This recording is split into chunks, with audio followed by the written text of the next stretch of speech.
అమ్మ ముచ్చట్లకు స్వాగతం. ఈరోజు నేను ఒక విషయాన్ని గమనించాను. రోడ్డు పైన కొంత దూరం వరకు మరమరాలు, పువ్వులు, నాణాలు వెదజల్లబడి ఉన్నాయి.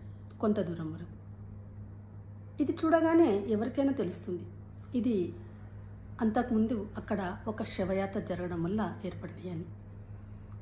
అయితే ఈ శవయాత్రలో మాత్రమే ఎందుకు పువ్వులను, మరమరాలను, నాణ్యాలను వెదజల్లుతారన్న విషయం రఘువంశంలో కాళిదాస మహాకవి ఒక శ్లోకంలో ఇలా చెప్తారు.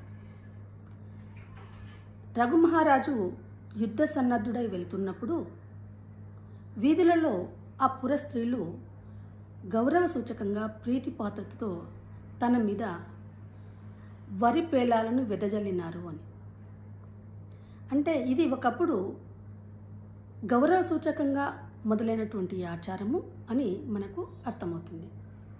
కానీ కాలక్రమంలో ఈ ఆచారము శుభకార్యాలలో అంతరించిపోయింది, కనుమరుగైపోయి కేవలం అశుభ కార్యాలలో మాత్రమే మిగిలి ఉంది అని అర్థం చేసుకోవాలి. ఇందుకు కారణం ఏంటంటే మనలో సహజంగా ఉండేటటువంటి ఒక భయం. శుభకార్యాల్లో మార్పు చేసినంత తొందరగా మనం అశుభ కార్యాల్లో ఆచారాలను మార్చలేము. అది మనలో ఉన్న ఒక భయం.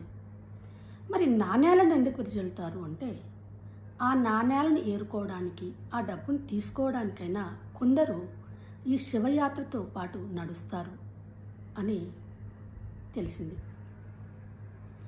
అంటే దీన్ని బట్టి మనం ఆచరించేటటువంటి ఈ ఆచారాలు అనేవి కొన్ని వేల సంవత్సరాల నుంచి వస్తున్నవి అనే విషయం మనము గమనించాలి. ఎందుకంటే కాళిదాసు క్రీస్తు పూర్వము 6వ శతాబ్దం వాడు అని అంటుంటారు. అంటే ఆ ఆచారం అంతకుముందు కూడా ప్రజల్లో ఉండి ఉన్నదే కదా అతను రాసింది.